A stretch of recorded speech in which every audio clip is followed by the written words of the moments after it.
Welcome to Evangelicalish, where we discuss the good, the bad, and the ugly of the American evangelical church, deconstruction, faith, and God's love through it all.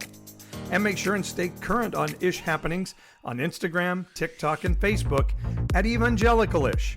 That's evangelical with an ish. Now to Paul, Jeremy, and April on this episode of Evangelical-ish. Yeah, good to see everybody tonight. Welcome to the Evangelicalish podcast. I'm Jeremy. I'm Paul. And I'm Malynda, sitting in for April. I love that. Some exciting news. Speaking of the one, the only, the April Ajoy, she will be back on the podcast next week. So we're super excited about that. Not that we're trying to get rid of Malynda. No, we like Malynda a lot. We really like Janice a lot too. They have been fantastic guest hosts. We have not missed a beat. And so just added some really great conversation and perspectives to the podcast over the past couple of months. But just like y'all, we certainly have also missed April being around on a regular basis. And so we're super excited that she's going to be back next week as, she gets some other projects done and her family makes some changes and just all of those things. And so we were glad that she got to take a couple of weeks off. But we are really excited to have her back. So do us a favor, go to evangelicalish.com. You can follow the community there. There's a community board that you can be a part of, conversations, DMs, things like that. It's $4.99 to join a month, and it just really helps support what we're doing here at the Evangelicalish podcast and with the Evangelicalish community. And your support is always just so loved. We're super grateful for it. Any chance you get to support us in that way, we're so thankful. Also, go to Apple, Spotify, wherever you listen to your podcasts, leave a 5-star review, write a review, and tell people why they should be listening. So yes, we want Malynda to come back. Michelle says, Malynda, please come back around sometimes. Absolutely. Yes. So I'm all about that. Which, by the way, Malynda shared a music video that she was a part of with me last week after our show, and y'all should just definitely go and check that out. And so just see all of her work. You can find her at Malynda Hale on all the platforms, and you can see her work there. So, and I have to say, Malynda, I'm into voices, and you have like the best voice in the world. The best. That is a voice like butter. Yeah. Oh, thank you. It is so good. And the video is so well done. Thank you. Extremely powerful. I text Malynda. She was like, just let me know what you think about this. Like, it seems like we're on similar wavelengths. And I was like, yeah, absolutely. And I watched it, and I was like, it just hooked me, like, from the very beginning, like the track, just the way it was arranged, everything. And then that smooth, buttery voice was so good. Oh, thank you so much. So, all right. I think that does the housekeeping. Let's not have a 20-minute random conversation again this week, as bad as I would like to. Paul, what do you got? And let's not say that Tina Turner sang RESPECT. Oh my gosh. That is one of the worst mistakes I've ever made. And you're the music guy, of course. All right. Our topic this week, and Jeremy came up with the title of "It's Getting Hot in Here." If you know the analogy of the frog in the kettle, that you don't throw a live frog into a boiling kettle, it will jump right out. But if you throw it into cool water in a pot, it will sit there, and then you gently turn the heat up. It will just sit and boil without ever knowing what happened. And sometimes it feels like in our culture, we're a little bit of that frog in the kettle, and things are starting to heat up, but we're a little bit afraid to say, oh, maybe this isn't Germany 1935. We're all afraid to make that analogy. But is it? Are we on the precipice of something bad? Is Christian nationalism something we just rant about, or is it to be feared? And one of the indicators that the heat may very well be turning up is what happened in Florida, book bannings and all of those things. And Malynda, this last week, they got really crazy about banning something that we all think is beautiful. Yep. Amanda Gorman's poem that she read at the inauguration called The Hill We Climb. And there was only one parent, actually. This is crazy to me that it's one parent, one mom that made the complaint, and that allowed for it to be banned from specific schools. Now, apparently, recently, they've actually just aged up her poem and said that it was only appropriate for middle schools. However, I'm going to read the section that this mom had such offense to, and I want to see what your response is. So this is the section that the mom had a problem with. We've braved the belly of the beast. We've learned that quiet isn't always peace. And the norms and notions of what just isn't always justice. And yet the dawn is ours before we knew it. Somehow we do it. Somehow we've weathered and witnessed a nation that isn't broken, but simply unfinished. I mean, I've got goosebumps. Like, it's those so words good. are so powerful. So powerful. And how you can figure out a way to be offended by it and think that it's indoctrinating children. I can't even formulate my brain to think that way, because that to me is a poem of hope. That's a poem of encouragement and motivation. Like, it's true. The nation isn't broken, but it's just unfinished. We have a lot of work to do. That is a positive thing that we should be teaching our kids. But Because instead, I could make the case that it is broken, so I think it's kind of exactly. generous. She could have gone that route super easy. There's enough data to show that, but she didn't. And so to find that to be offensive and say that it's not appropriate for elementary school kids, I don't get it. Yeah, I'm really struggling to see. I mean, did she have to specifically say why it's offensive, or just if a parent says it's offensive, it's out? Yeah. Well, that's the thing. So in the report, first of all, she pulled a Jeremy. Sorry, I had to, but she said that the poem was written by Oprah Winfrey. I'm sorry. I had to. I don't think I'm ever going to let you live that down, but I had to throw it in there. Anyway, so I want to publicly apologize once again for a quick, ridiculous mistake on the fly. Okay? Rest in peace, Tina Turner. Okay? It was my fault. I take the blame. But so going back to the poem, this mom complained about the poem "The Hill We Climb" by Oprah Winfrey, which is like, okay, that's not who the poem is by. Right. And she cited those passages as being, she thought it was inappropriate for children, for elementary school, felt it was indoctrinating, didn't explain why, and they just allowed her to get away with it. And they decided, okay, yeah, it's not appropriate for kids. So we'll just have it be read in middle school or high school, but elementary school kids cannot read this. And I'm still searching for what is inappropriate. Like, I would read that poem to my daughter. She's 3. She may not understand it fully, but I don't see how it's a negative thing. And Amanda Gorman's reading of that at the inauguration was so powerful. And she was such a fantastic presenter.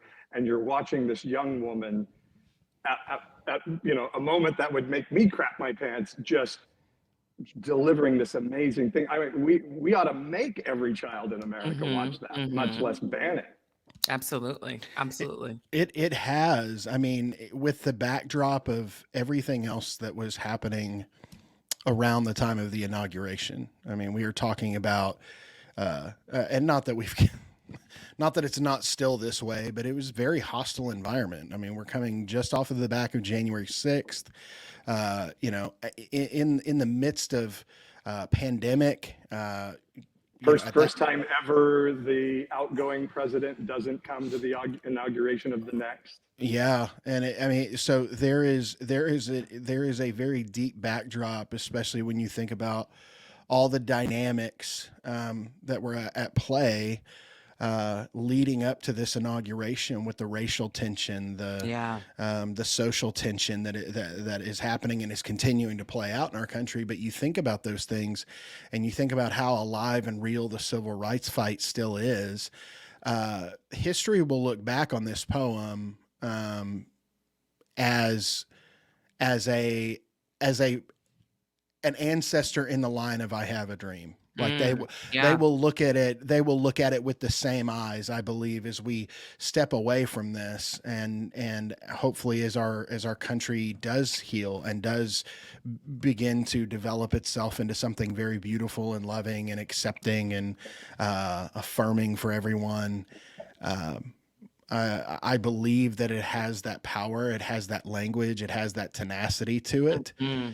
But unfortunately, with this kind of behavior, it's only going to continue to get worse, I think. I completely agree. And I think the other interesting thing about this mom is that she actually is connected with Moms of Liberty, who we know are really leading the charge in a lot of these book bannings and stopping social emotional learning in schools, which is also very, very bizarre. Bonkers. And it's absolutely bonkers. Like, you don't want your child to learn empathy. Okay. Yeah. I mean, it's just so, you're like saying, I want to raise, Yeah. But what's so interesting about obviously all of these books being banned and this poem specifically being banned is just that it is a form of censoring when those same people are the biggest advocates for free speech. Which we know they're no strangers to hypocrisy, but that is what's very frustrating for me. It makes me wonder if it was a blonde-haired, blue-eyed, white young woman reading the poem, would there be the same issue? Probably not. I mean, no. We'll never know. Or this woman who apparently believes, well, it was some black woman that maybe it wasn't Oprah, but it was some black woman. You know? Well, that was like, there was a poll, I forget where I read this, kind of continuing to draw that line back to like MLK. There was a poll taken in the 60s where they would ask very adamant, racist Southerners, like, hey, how do you feel about this quote? And they would read a Martin Luther King Jr. quote to them. And like, it was overwhelmingly a positive response until they found out that it was MLK or a black person in general saying it. So we are absolutely talking about the reception from the artist, from the writer, from the poet. That is 100% what it is. And, so yeah, I think that you're hitting the nail on the head. We would not be having this same conversation under any other circumstance other than the fact that it was a woman of color who stood and took such a powerful stance and did something that challenged people to actually think about what our country really is. Why don't we want our children to think about the idea of whether our country can be made better on a regular basis or not? Because everything's fine. What are you talking about? Greatest country in the world. Love it or leave it. Everything's fine. It reminds me of the dog in the middle of the flames, This is fine. But that day we're all the dog. We're just they're like, it's fine. Nothing's happening. Nothing's burning around me. Yeah. Well, and where it fits in with tonight's topic so well, it is, are we in danger of becoming something as a nation that we don't want to be?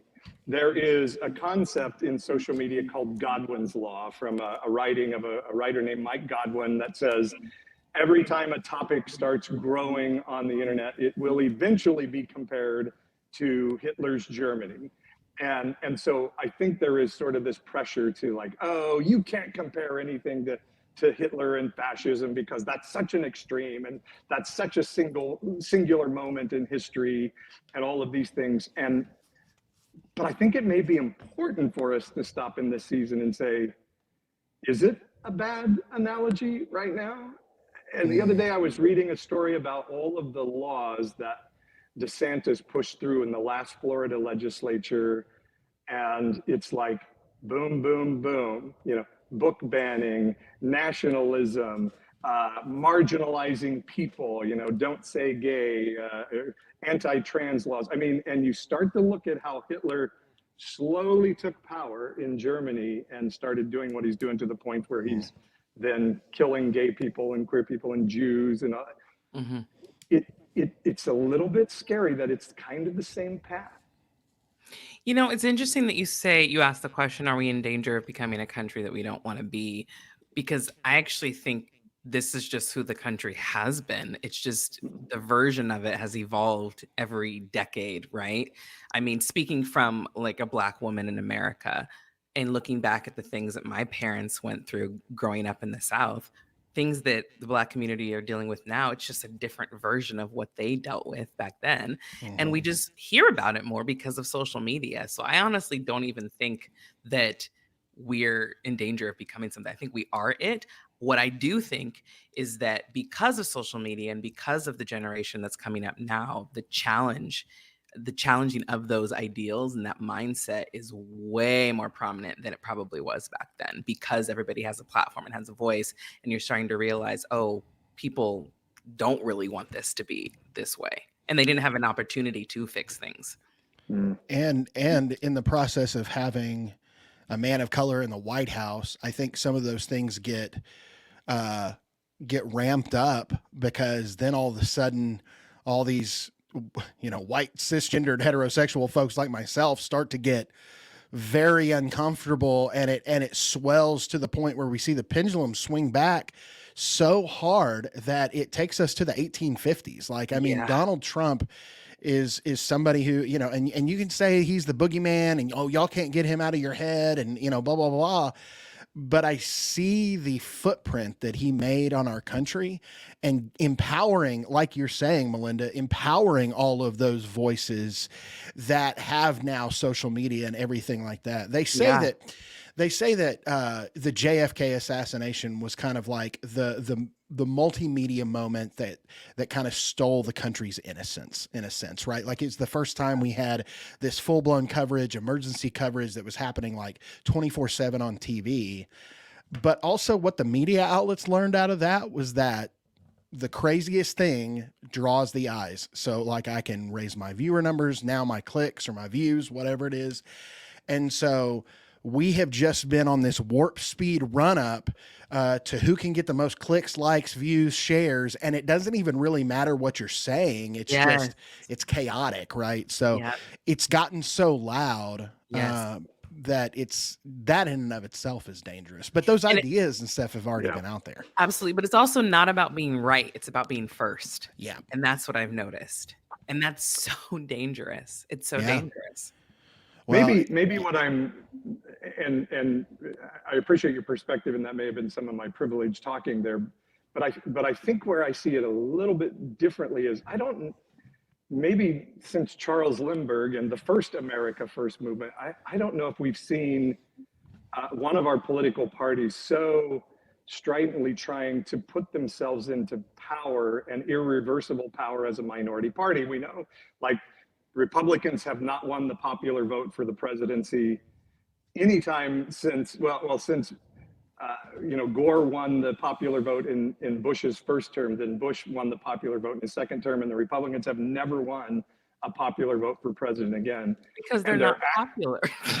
Right, and so they're actively give it to them, trying to put things in place to keep themselves as a minority party in power, and using the marginalization of people groups to do it. And in some ways, if you read some of the recent Republican Party history, in the 70s, they made an active decision to say, well, people of color, Black people are never going to vote for us, so we've got to go get the white South, or we're going to disappear as a party. And so they intentionally started using dog whistles and racist terms like welfare moms and Willie Horton ads, and became an openly racist Christian anti-abortion party.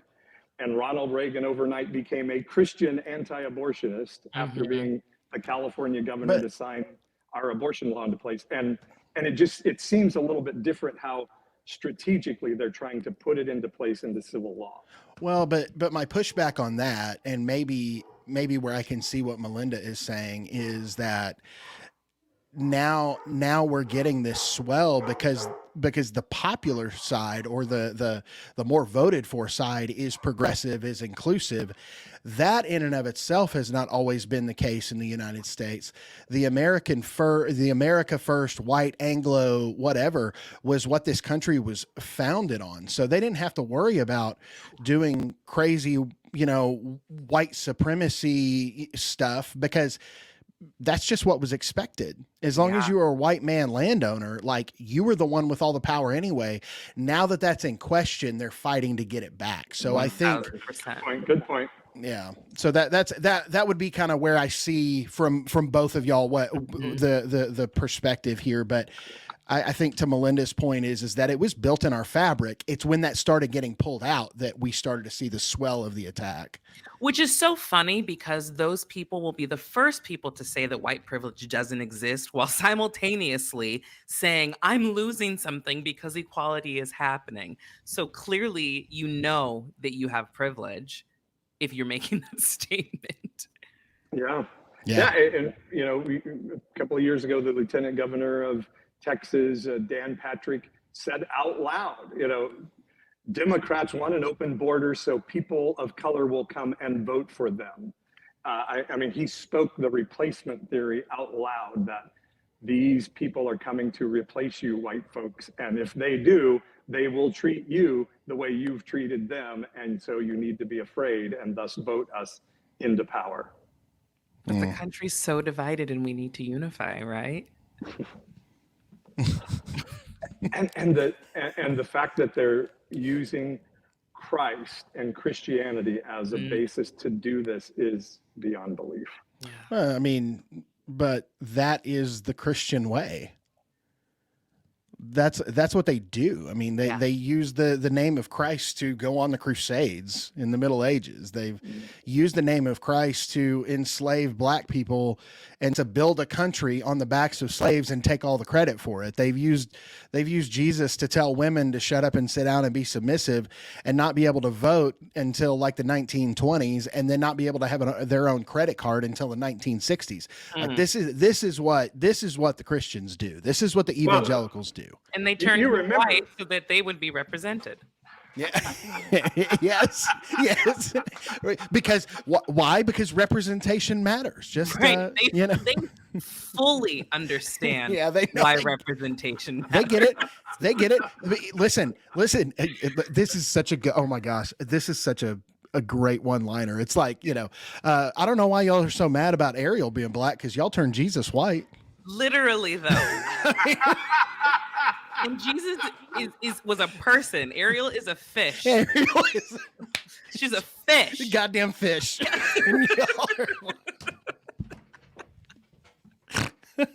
I think we lost Paul.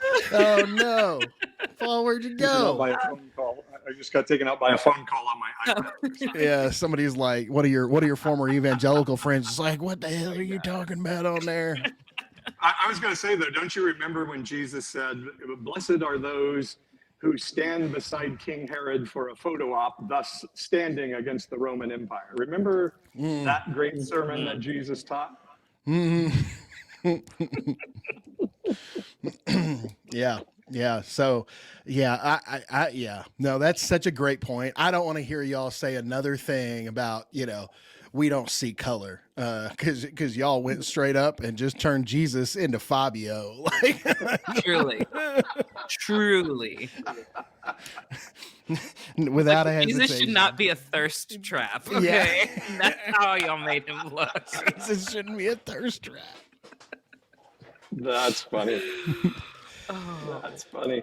So we I think need to be aware of this happening, so that we can say, I mean, I'm feeling like, at what point do you say that guy's on track towards fascism, and I'm not afraid to say it, and we've got to stand against him at all costs? So I definitely hear what you're saying, Malynda. It's not like the Dems don't have blood on their hands through history and recent history, but right now I would say the imminent threat is somebody like DeSantis or Trump, being in the Oval Office and that filtering down to the local elections as well. Oh, absolutely. But the even with what you said, the difference is that I think Dems will admit it, and try to do better. The other side, they're like, I don't know what you're talking about. None of that ever happened. You know what I mean? And then they're getting rid of the books that would actually prove that it did happen. So that is the difference. And that's what I appreciate. I do appreciate people trying to make things better. But I don't. Well, I hear people all the time say it was Democrats that started in and the support of the parties KKK. because they don't read. Right. Yeah. And I always say, so what's worse, the party that was racist in the after the Civil War, or the party that's racist today? Yeah. At least some of us learned, like. But yeah, I think that's exactly right, and I think it is really fascinating. Talking about like these books being banned and novels and history things and whatever. I think that the reason that this is so public now is not only because of social media, but also because there has been enough of change in our country that it has to go through checks and balances, that they can't just do it under the rug. For example, when I was in high school, I took Oklahoma history in elementary school, middle school, and high school. Like I had to have 1 year in each of Oklahoma history. I'm going to tell you all of the times that we talked about the Tulsa Race Massacre, and that is 0. I took Oklahoma history classes. I didn't know what Black Wall Street was until I was a grown-ass man. So I think that this is a tactic they have always used. Absolutely. Which, by the way, it is the anniversary of the Tulsa Massacre today. It is. Oh, wow. It is. May Yeah. 31st. Yep. Yep. So, Jeremy, how did they treat the treatment of the indigenous populations in your Oklahoma history? Well, at that point, it was like they celebrated the land run, which was basically the government opening the border to Oklahoma, which is where they had taken all these indigenous populations and just shoved them into this. Listen, Oklahoma is not that pretty, and there's a reason they gave it away. Okay. And like, we got some cool stuff, but it ain't like that. Like, they weren't like, let's send them to Colorado, or like, Oh my gosh. so they picked the hottest, most dusty, flat place they could find, and they were like, that'll work. And then the issue is that, like, even in my history classes and growing up, like, the land run, when they opened the borders to settlers to claim their free land that they had already given away. So it's basically like taking a gift from somebody and handing it to somebody else. And that was celebrated. But there was this weird, like, navigation that happened of like being proud of our rich tribal culture and native culture here in Oklahoma, but then like not allowing the tribes and the leaders of those tribes to have their jurisdictions and to be able to work with them to put laws in place that was helpful for the tribes and for the nations. And so it is a very ugly history, and it continues to be. Wow. Do they still have high schools with indigenous mascots and such? Yes, there is a high school just. I'm gonna say it. I'm gonna put them on blast. There is a high school in Tecumseh, Oklahoma, named after Tecumseh, the Native American, who developed language and also developed the writing for that language, the alphabet and everything else. Wow. Incredibly intelligent, incredibly well educated. The town that he is named after, their mascot is the Savages, and it is his face on all of their stuff. Oh my gosh. We were talking about a man who developed an entire alphabet to learn how to link between English and his native tongue. I mean, like, you were talking about a world changer, somebody who started writing in a native language. Like, that is something that none of us could even fathom, like how to even begin to interpret and to do that. He did it, and now he is associated with being a savage. Wow. And that's today, 2023, my friends. And so here's why not teaching this history is so dangerous. And I talk from time to time about the fact that I live like 3 blocks from a place where we took American citizens who looked Japanese and put them into prison camps around World War II. And we need to understand what horrible things we're capable of doing if we're not paying attention to what we're doing. We need to take history like what you're talking about in Oklahoma there, and Tulsa, the Tulsa massacre and Japanese internment, and say, no, we will never do this again, ever. And so when a president says we're going to put children in cages, we say, hell no, we're not. We will not allow that to be part of our history again, because we know we're capable of evil if we're not paying attention. And that's another thing that I don't understand, when people make these decisions based on what curriculum they want their kids to be exposed to, what books they want to ban, whatever. A lot of the reasoning that they give is that they don't want specifically white children to feel bad about being white. It is never them realizing that if they know the ugly past, it's exactly what you said, Paul. We won't do it again, and we know how to do better. And specifically, I am a parent, but as a parent, I would think that you would want to set your child in the right direction, and not have them be mad at you when they get older. Be like, why the hell didn't you teach me this? Like, I didn't know any of this, right? Mm-hmm. So I think they're worried about the wrong things, and they also don't give kids enough credit to I don't think that they're going to approach history in that way, like, oh, I feel so terrible, like I feel terrible being white, I feel this, da da da da da. This is all the parents, because it's their own guilt and shame that they're trying to project onto their children, honestly. Well, in Germany, sorry, Jeremy, in Germany, every child is required to learn Nazi history every year of their education. And in high school, they're required to tour the Jewish prison camps. And they just had a big thing happen the other day. If you are flying Nazi paraphernalia in Germany, you go to jail. They, as a country, have said, we will never do this again. And the way we'll avoid ever doing it again is teaching our children this history over and over and over. Yeah. I love this comment. I just wanted to mention that Titus said, why do parents always assume the white children will automatically identify with the oppressor? I think that's such a great question.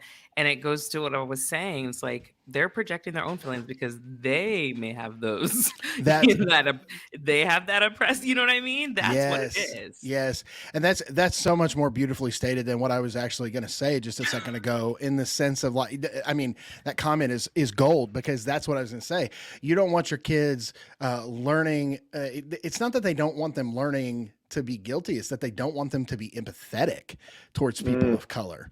And so just to the situation of civil rights and I don't know, that words just fell out of my head, but social justice. Like, they don't want their kids to be empathetic to those things, because if they were, then they know they'd be raising a bunch of woke children, quote unquote, a bunch of libs or whatever. And that's what education and learning from your history does, is it makes you a progressive thinking individual. Yes, absolutely. I thought this was funny. I saw this reel a while ago that said the next time, they talk about how, like, oh, Democrats were the ones that had slaves and blah, blah, blah, blah. Challenge them by saying, oh, so Republicans freed the slaves, right? They'll say yes. So wasn't that a progressive idea at the time? Oof. And see how they respond to that.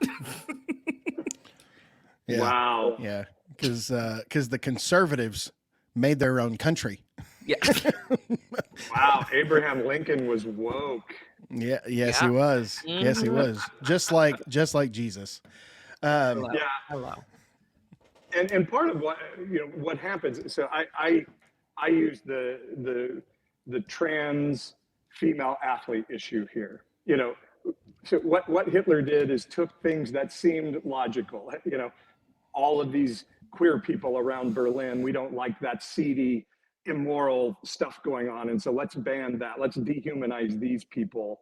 and and it's all about morality and cleaning up the morality, and what's wrong with us doing things that bolster our view of ourselves as a nation, and all of these things. And I'm the one that's going to lift this up. And you take this trans female sports athlete issue, and reasonable people are like, yeah, maybe it's not fair for a human being who has gone through male puberty to compete with women on a college level. It sounds reasonable, but what has that issue wrought now? We're banning gender affirming care, not only for children, but for adults in some states in our country now. We are dehumanizing 1.5% of our population out of this fairly reasonable sounding thing.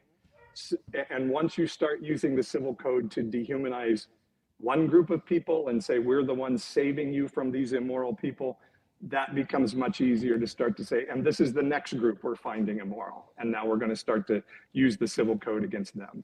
That's my biggest question, is who are they going to have left at this point? Like they're literally checking off the box of every single group to vilify in some way. They're just going to be by themselves. That's what they want. Well, let's see how fun that will be, because I think they're gonna realize real quick. Well, I will say that the barbecues, in the spring are going to be really bland, like potato salad Hot with dogs raisins. and hamburgers. Yeah, hey, Well, white and people taco night. And the question is, who are they coming after next? Just look at the McCarthy era. They will invent somebody to go after, and the old poem of, they came for the communist and I didn't say anything because I wasn't a communist. And so they'll just find a category of people, woke people, you name it. And those will become the next illegal people in our country. Mm-hmm. Yeah. It's scary. It is. All right, you want to hit a mid-roll, and we'll come back and maybe talk a little bit about what do we do about it? I don't know. Do we just sit around and be hopeful, or what do we do about it? Let's chat about that when we come back. Are you loving Evangelicalish? Follow us to catch all the latest content and encouragement. You can check us out on TikTok by following @Evangelicalish, or subscribe on YouTube by searching Evangelicalish. That's evangelical with an ISH. And don't forget to catch our live streams each and every single Wednesday night on YouTube at 9 Eastern, 8 Central, and 6 Pacific. And now, back to the Evangelicalish podcast.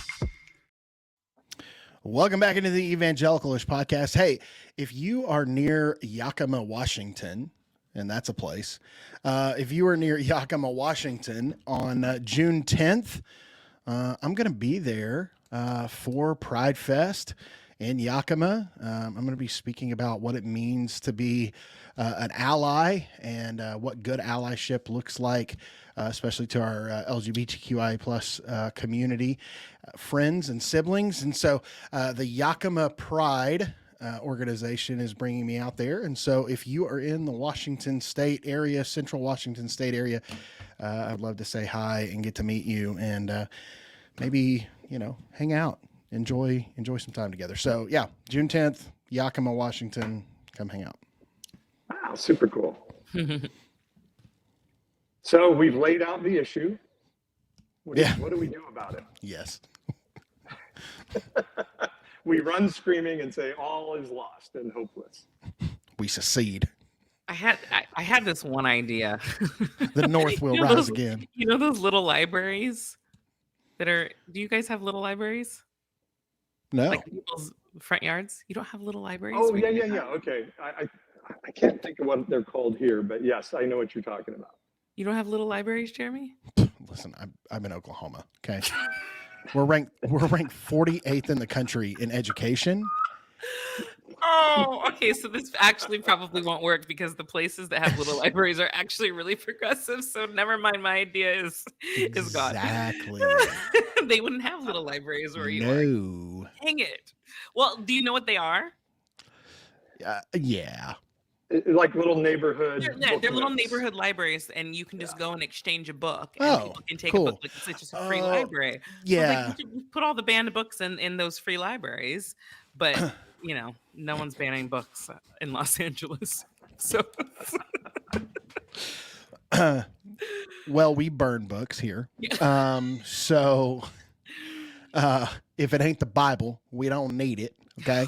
Man. And so it's a beautiful place. Our current state superintendent of public schools is like the most Trumpy, like he makes Trump not look very terrible. Like he is an insane individual who is like attacking public educators. He called teachers in Oklahoma terrorists the other day for their woke ideologies. Yeah, it's going good. So no, we don't have little libraries. Well, We have little minds. Not little. Michelle says you do have those. Michelle says we do? Yeah. Well, not in my area, Michelle. Well, yes, I would encourage people, if you can and you do have the little libraries in your area, you should have a banned book little library. Yes. Good idea. Yeah, I think I'll set one up in my yard. You should. Right across the street from my neighbors who have I'll be back flag with Trump's face on it, 2024. So apparently Trump is the Terminator now. Oh my well. God, stop. Nice. Yeah, Nice. but I should set that up. Yeah, a bunch of banned books. So my first solution, since Malynda and I are out here in California, is California secede from the Union. I am all on board with. We go to Oregon and Washington and Hawaii and say, hey guys, we don't have much in common with Oklahoma or Mississippi or Alabama. Why don't we just pack up our luggage and go? You know, that's Your first solution. If only it were that easy. Okay. Option 2. Florida secedes. That would be my second option. Yeah, Florida and Texas can have each other. Yeah, they could just- In a weird, like, date your cousin kind of thing. Yeah, I love it. So first I would say vote. My daughter, maybe I shouldn't call her out, but she expresses to me like, oh, voting doesn't do anything for us. We all voted in 2020 and we all voted in 2022, and it hasn't wrought what we thought we were told that it was going to do. But we do have to look and say, no, actually it did, saving the Senate from Republicans in 2022 and keeping the House from being overwhelmingly Republican still helps. And so still vote, even though voting doesn't seem to always have the return that we think. But I also think people are too focused on like the big ticket elections. I think you focus more on your local and regional. That's where you will actually start to see and truly feel the change. I mean, honestly, yeah, you vote for president, but you don't really see, or it doesn't make a difference as much as the local level voting does. So I would encourage your daughter to focus on that and really read about measures and props and everything that's coming up that will actually affect us in our day-to-day, because that is what's most important. And I feel like those are the things that people just kind of ignore because they think the president and Congress are the biggest elections that we should be caring about. And I disagree with that. Yeah, no, I mean, and I think the Republicans have really done an effective job of taking over school boards and local community organizations and even putting things in place of like that could throw the 2024 presidential election into chaos that they were blocked by, little things like the Constitution from doing in 2020. And they're moving those silly roadblocks out of the way so that next time Arizona will be able to send up its own slate of electors just at the whim of the Republican legislator. And so, yes, not just voting for who's president or even your local congressional representative, but school boards and all these other things as well. Especially school board, because with everything that's happening, there's a lot of power there. And like Michelle says here, sometimes city council races, school board races, I mean, some of them you only have 300-400 people voting in those elections. And so your vote counts very, very much. Yeah, and that's where you're exactly right. That is where you're going to see the biggest impact in what is happening inside of your local or state level legislature, which is going to impact your day-to-day life more than anything else. I mean, as crazy as we talk about Oklahoma is also home to a non-binary person of color in our state legislature. And so when voices collect and put their voices out there, what happens is that we start to see the radical change that we want to see at the national level. We start to see that start to shake at the local level, because your local level politics are like a speedboat. The nation is like the Titanic. I mean, you know, so it's going to take a lot of work. Yeah. Representative Maury Turner. You're going to have to work really, really hard to turn the ship nationwide, but we can do a little bit at the local level that's going to make quick and fast changes for ourselves. Absolutely. You know, when we had Brian McLaren on the show a while back, and he was talking about his book, Do I Stay Christian? He made the statement, and I thought it was a drop the mic moment of, if you're going to stay Christian, you can't stay silent. And so, yes, another thing is use whatever microphone, whatever platform you have, social media, discussions with people around you, flags in your front yard, I don't know, something to say, I stand with the people that are being marginalized by the Republicans right now. I stand against what they're doing. And again, this Godwin's law thing, we're going to face flack for doing it. You know, Trump derangement syndrome, like you were saying, Jeremy, all of those things. And we have to say, maybe I am, because I am against dictators ever taking over the country. I am against minority race-based parties from having an overarching amount of power over people who really have their lives impacted by it. So speaking up and not being afraid when we face the barbs of doing so. Yes, absolutely. Because, by the way, Jesus said we would, right? Yeah. Like, if you speak up for the marginalized, they will hate you just like they hated me. Yeah. Yeah. That is 1,000% exactly right. And that's ultimately, you know, they didn't crucify Jesus because he was another really great religious leader that fell in line with the rest of them. Like they didn't crucify him because he followed the law so well, or, you know, any of those things. They crucified him because he was a rebel. He was a renegade, and he was a social justice warrior. And they progressive. Progressive. Yes, and progressive, you know, empowering women and Gentiles and people that were outside of their normal, you know, scope or whatever. And in that process, Jesus changed the world. And sorry, I'm getting like major feedback or something. But let's make him white, so that's the only thing we focus on that makes us like him, and then forget about all that other stuff. Right? Yeah. That's their thought process. Yeah. And we lose the impact of the stories, I think, and we just need to remind ourselves again and again, the Samaritans of his era were the marginalized people that the religious people didn't think were worthy of favor or equality with them. And Jesus said, no, not only am I going to sit with the Samaritan, I'm going to sit with a Samaritan woman, and I'm going to tell the story of the Good Samaritan and make the Samaritan the hero of the story, and our good people of culture the heels. And I think, you know, at times we need to tell the parable of the good Islamic fundamentalist, or the parable of the good queer person, or the good trans person, to like really poke our sensibilities and say, no, these are the people Jesus would have been sitting with. Mm-hmm. And you would passionately hate him for doing it. Right. Yeah. I have no doubt that the right-wing evangelical church would gladly crucify Jesus today if he were incarnate, walking around on earth. Absolutely. Oh, they would not. First off, if he was allowed in, like they would kick him out of so many churches. Well, if he was wearing a robe and no shoes, they would not let him in. Yeah. Yeah. Oh, man. No shoes, no shirt.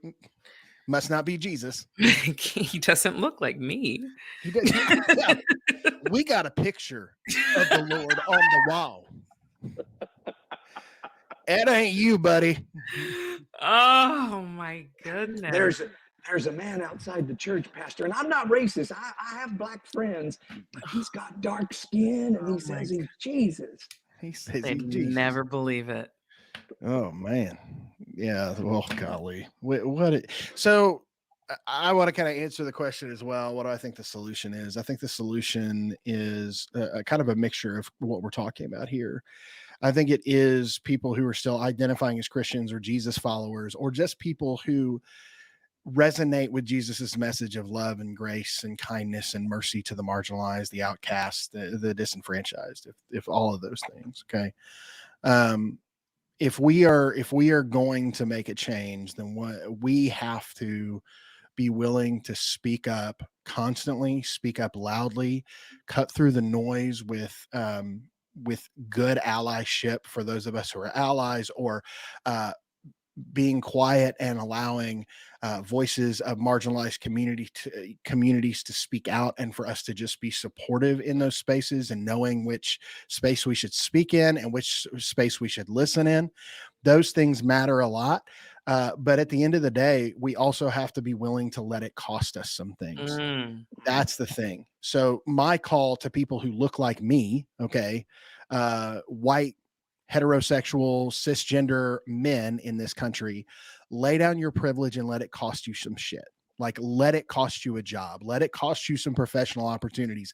Let it cost you some relationships. Allow it to do that. And then when it gets really uncomfortable, realize that that's just the tip of the iceberg, because our friends in marginalized communities have been feeling discomfort times 1,000 just like that forever. And so it starts to get a little bit uncomfortable. Good. Remind yourself that at any moment you could stop talking and just like blend right back into the crowd. But our friends of color, they wear it everywhere they go. Our friends in the LGBTQIA plus community, they wear it everywhere they go. So for us to make a change, we have to be the change setters, but we also have to be willing to pay the piper. And that means that it's going to cost you some shit. It's going to hurt a little bit, and you're just going to have to get over that because the cause is worth it. You better preach. Yes. And you know what? That's so good, Jeremy. And I think there's sort of a tyranny. I call it the holy middle. People who are like, well, Yes, we need to build bridges in conversation. You don't want to make people uncomfortable. They're not going to. There are times Jesus said, you guys, your son, your father is the devil. That's not pulling punches. That's not building bridges. He's saying you are flat out bad and wrong. And sometimes I think we get dominated with the, no, we don't want to be too radical on the other side.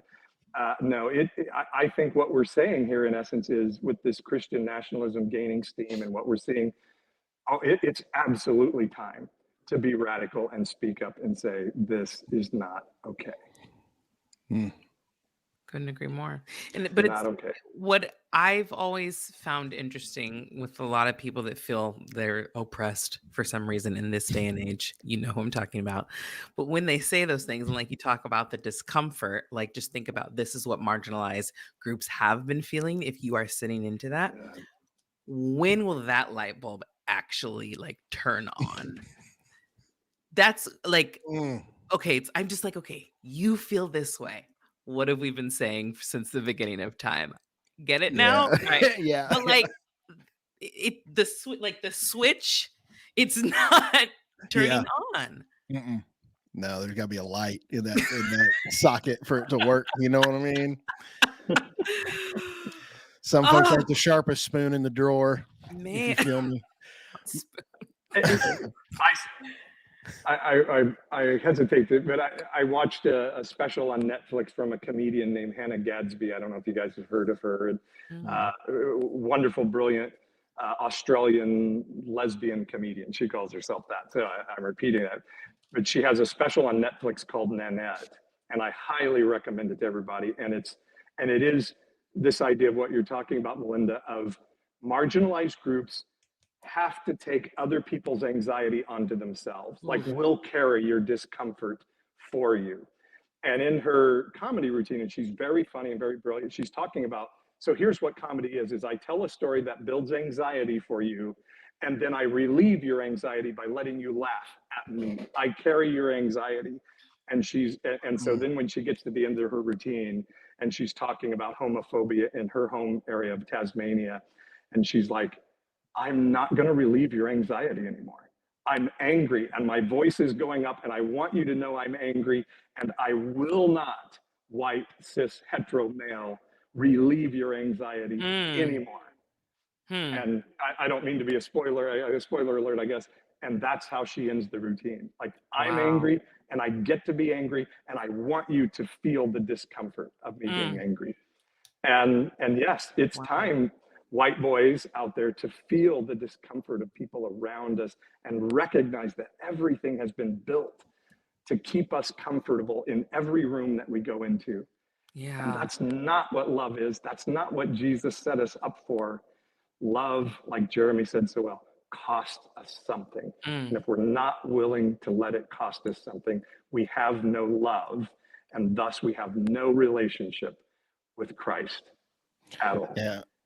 I think that's beautiful, and it reminds me of a conversation I had just recently, because I been going through some really challenging things in my day job here, which by the way, I've been officially cleared by the state of Oklahoma and the district, because I was in the crosshairs of Ryan Walters, our state superintendent, for my woke ideology or whatever.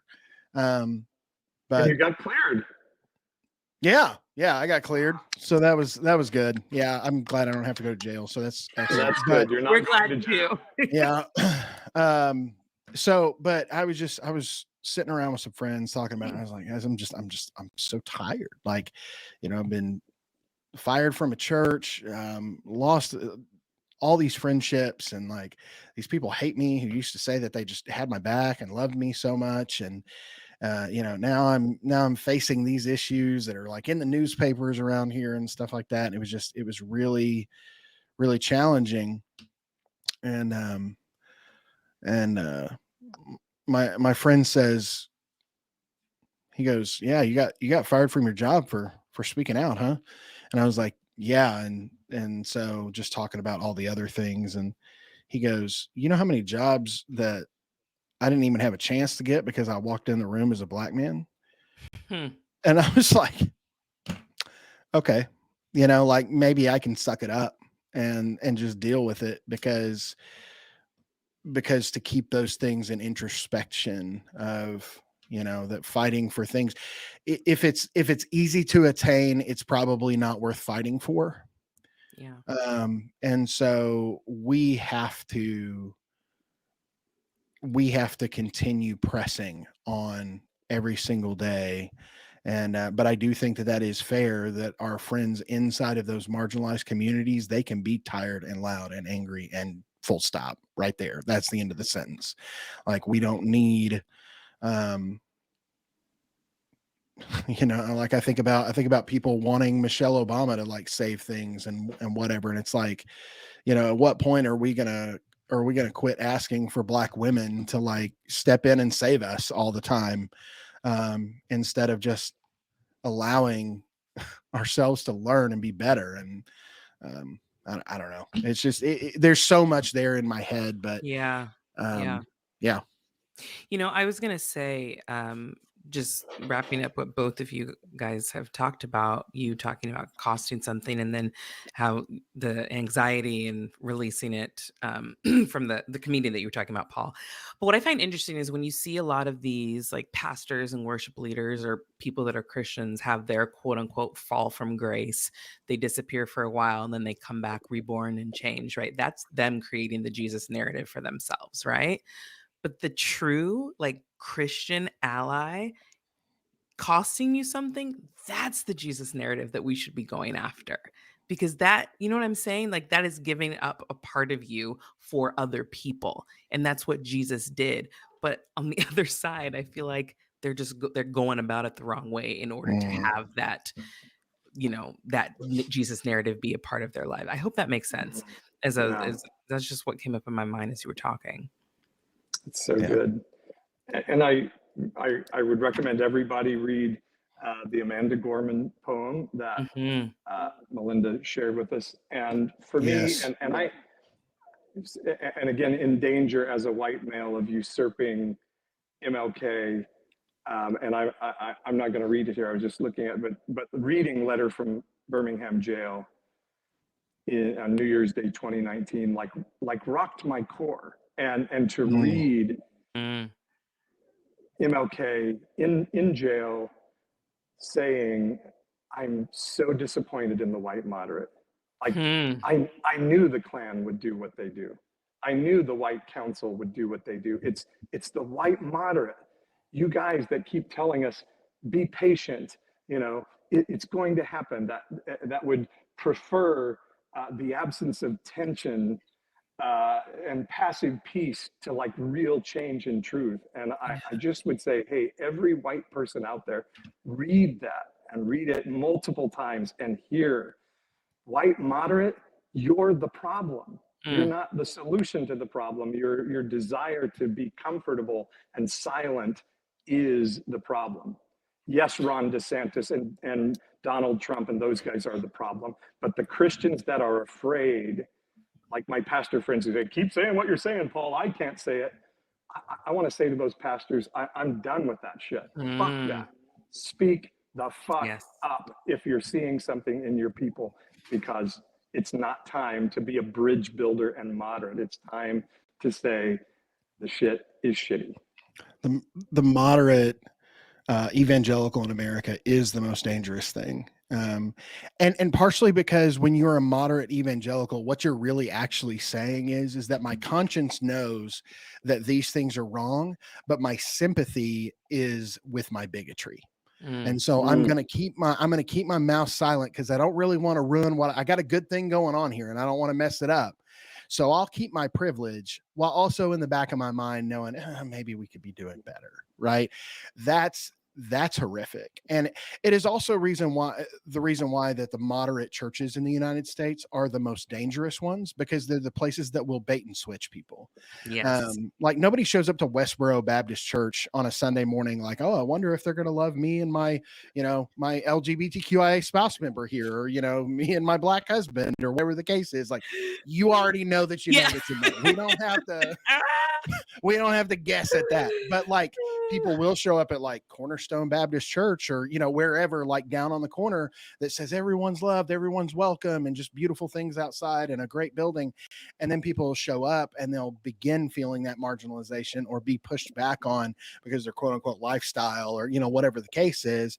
And that's where people truly get hurt. And that's where people are disconnected so far from Jesus because church people are harmful in those spaces.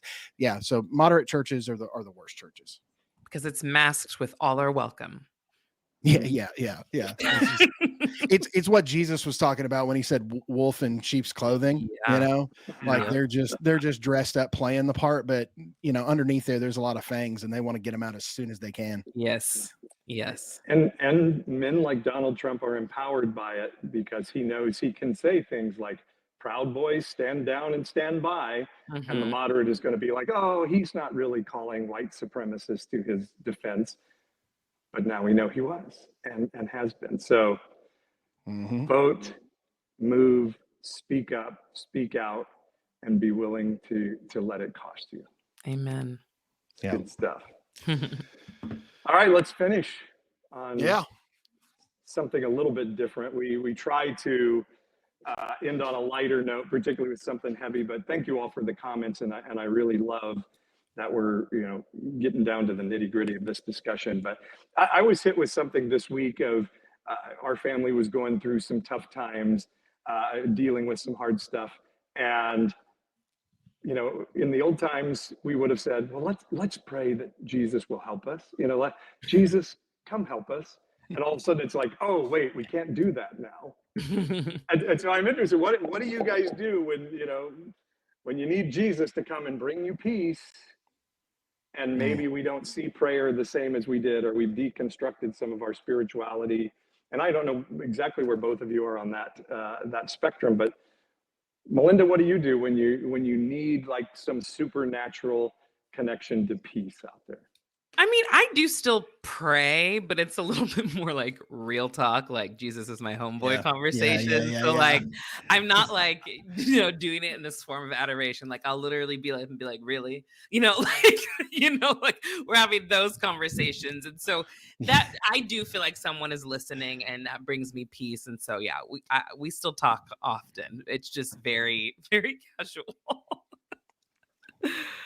Yeah. And does he answer back? In ways, yes. There's sometimes you get those signs. You're like, okay, I get it. That's how I feel. Yeah. So I feel like I get a response sometimes. Yeah.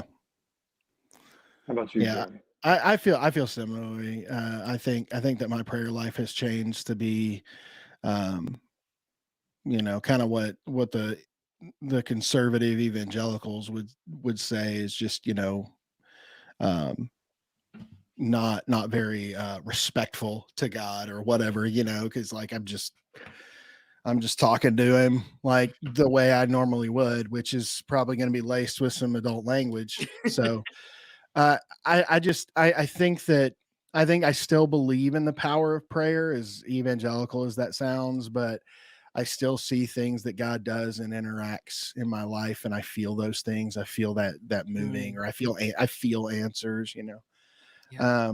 But a lot of that has also been tied with some better mental health coping mechanisms like breathing and meditation and just doing those kinds of things to treat myself well through that process. And so I think that there is definitely more of a hybrid for me, but I certainly don't sit down and I don't pray like in the most churchy way, Father God, Yeah. just come down, like all that stuff, and see how many verses I can quote in the middle of my prayer. Like, so, I mean, it's changed. It's more conversational. That's really good, and that has my mind spinning a little bit because I think sometimes prayer is an unhealthy coping mechanism for people. Like, oh, I'm really anxious, or oh, this really bad thing is happening, and so I'll pray and ask God to fix it. When instead I need to work on my own self in this, and maybe it's a conflict I created that I need to have healthy tools to deal with conflict with my family, friends, neighbors, rather than asking God to fix them.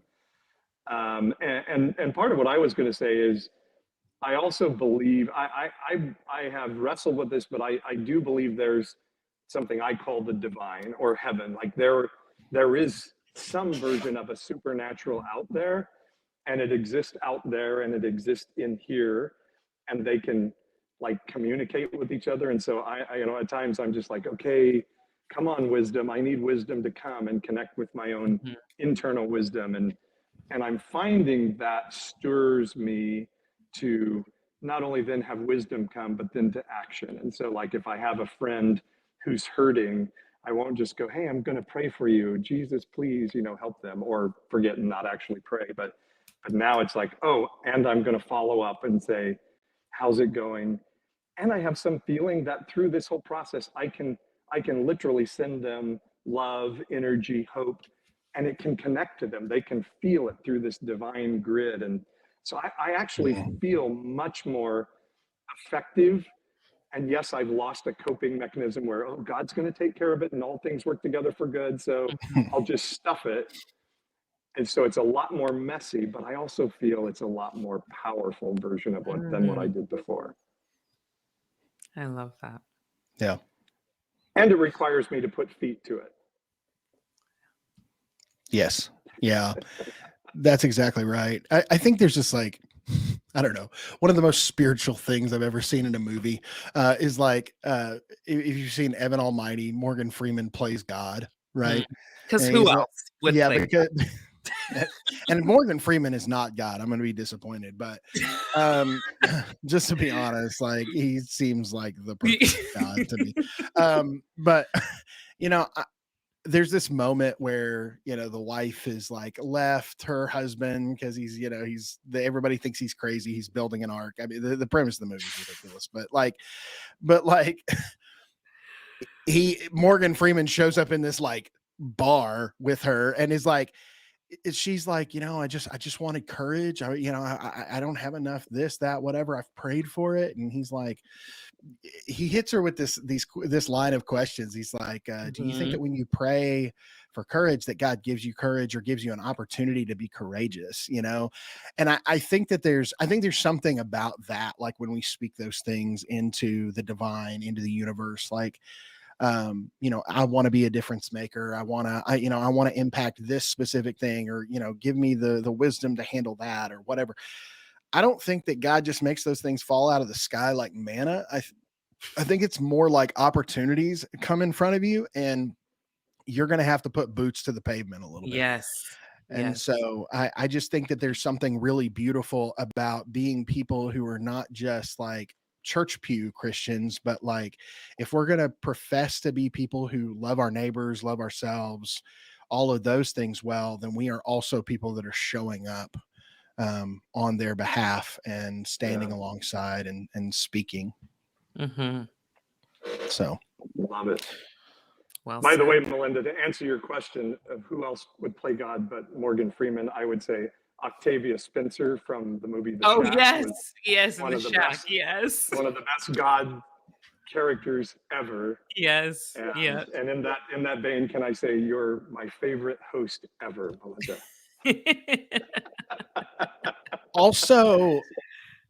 Also, if it was John Goodman, I would feel okay about a John Goodman.